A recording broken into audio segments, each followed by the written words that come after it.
Selamat malam Bapak Ibu Saudara, selamat mengikuti syafaat malam pada hari ini. Mari kita berdoa. Allah Bapa yang Maha Baik, kami bersyukur Tuhan untuk hari yang telah Engkau berikan bagi kami. Bagi kami yang saat ini telah menyelesaikan tugas pekerjaan dan aktivitas kami, dan maupun bagi kami yang saat ini masih di tengah-tengah pekerjaan dan aktivitas kami.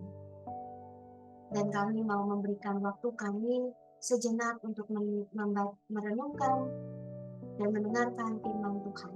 Kiranya firman Tuhan yang akan kami baca dan renungkan ini boleh mengubahkan kehidupan kami dan membuat kami menjadi semakin serupa dengan Tuhan Yesus Kristus yang menjadi teladan bagi kehidupan kami.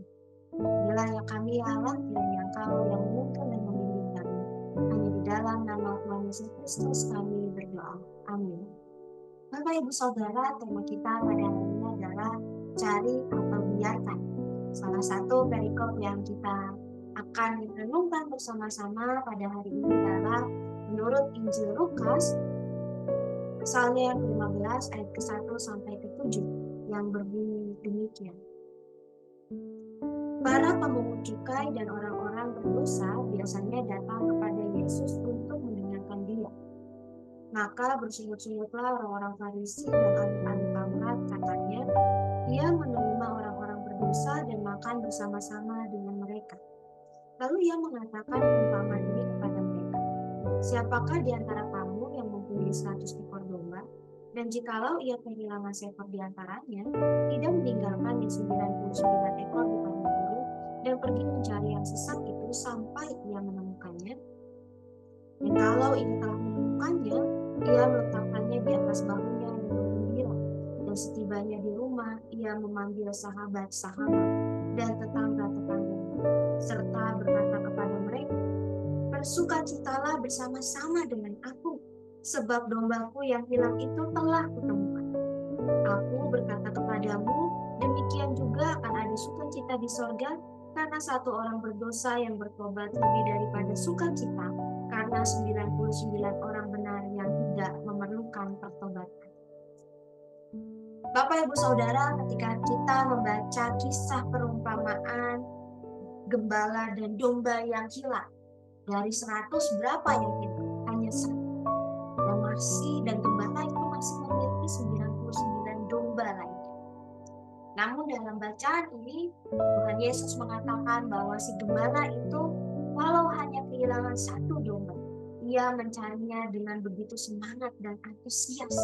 Bahkan ia meninggalkan ke-99 domba yang lainnya. Ada salah satu penafsir yang mengatakan bahwa ketika si gembala mencari 1 domba yang hilang, tidak dijelaskan bagaimana nasib 99 domba yang lainnya. Tapi kisah ini ingin memperlihatkan bahwa 1 saja yang hilang, gembala itu mau mencarinya dengan begitu antusias dan sepenuh hati. Saya pikir gembala ini adalah gembala yang memiliki kepedulian yang keterlaluan, yang kebangetan. Atau mungkin kita bisa mengatakan bahwa gembala ini lebay gitu ya.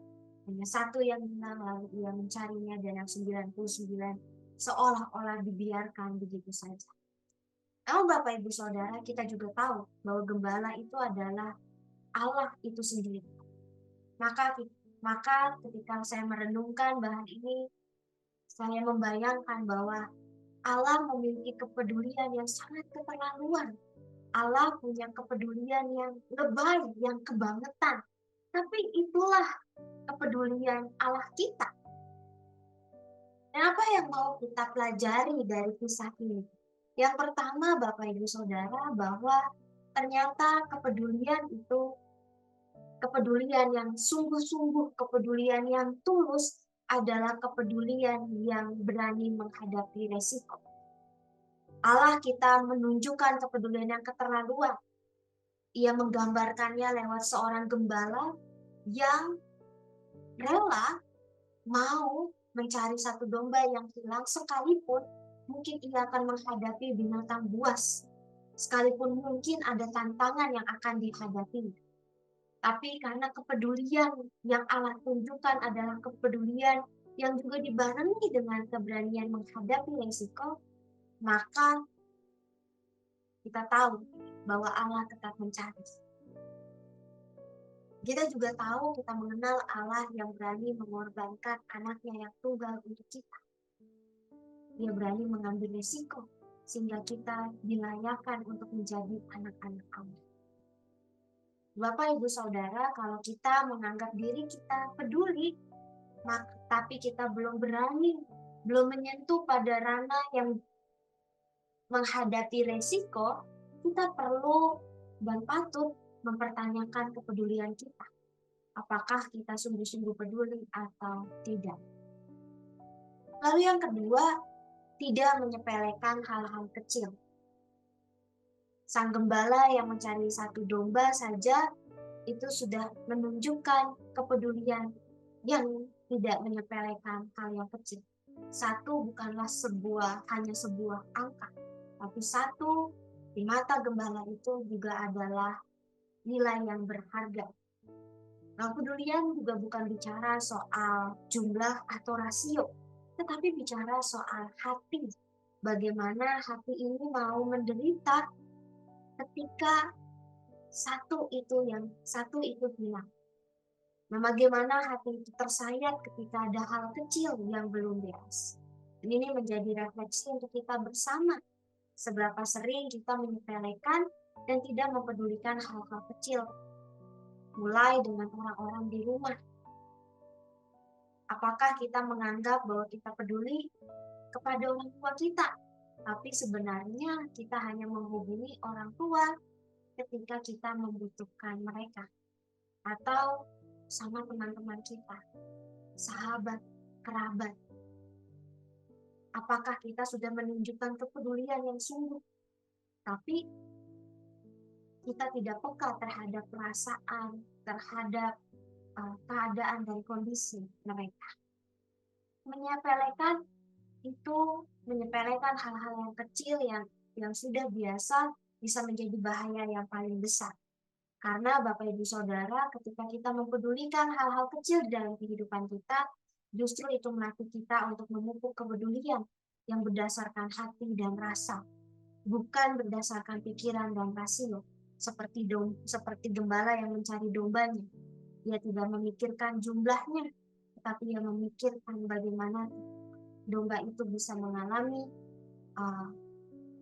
bisa dimakan hewan buas, bisa dimangsa, dan lain sebagainya.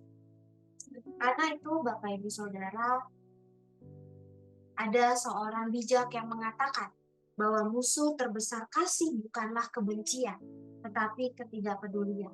Dan hari ini kita melihat bagaimana Allah yang telah mencari kita, Allah yang menemukan kita adalah Allah yang peduli. Dan bahkan lewat kepedulian Allah, kita merasakan anugerahnya. Nah, saat ini Bapak, Ibu, Saudara, kita juga mau peduli pada sesama kita. Kita mau peduli kepada orang-orang yang ada di sekitar kita. Kita mau peduli dengan keluarga kita yang ada di rumah kita. Mari kita tunjukkan kepedulian kita dengan berani mengambil resiko dan juga tidak menyepelekan hal-hal kecil yang ada di sekitar kita. Dengan peduli, sesungguhnya kita sedang menyalurkan anugerah Allah kepada sesama kita. Mari kita bersatu di dalam doa. Ya Allah Bapa, kami bersyukur karena Engkau adalah Allah yang menjadi gembala kami. Engkau adalah Allah yang mencari ketika kami tersesat. Engkau adalah Allah yang mencari ketika kami hilang arah. Ketika kami, ya Allah, memiliki pengalaman ditemukan oleh Engkau, Kami merasakan anugerah Tuhan yang luar biasa di dalam kehidupan kami. Maka saat ini ya Allah, kami juga mau belajar meneladankan kasih-Mu di dalam kehidupan kami. Meneladankan kepedulian yang berani mengambil risiko dan juga tidak menyepelekan hal-hal kecil di dalam kehidupan kami. Mampukan kami untuk boleh peduli kepada sesama kami, menunjukkan rasa kasih kami karena kami telah merasakan kasih-Mu yang luar biasa. Inilah dalam kami juga ya Allah ingin mendoakan bagi saudara kerabat kami yang saat ini tengah mengalami pergumulan, kesulitan dan juga masalah di dalam kehidupan, baik masalah finansial, kesehatan, dan juga berbagai hal lainnya. Ya Allah, Engkau adalah Allah dan Gembala kami yang menolong kami dan membawa kami ke tempat yang tenang.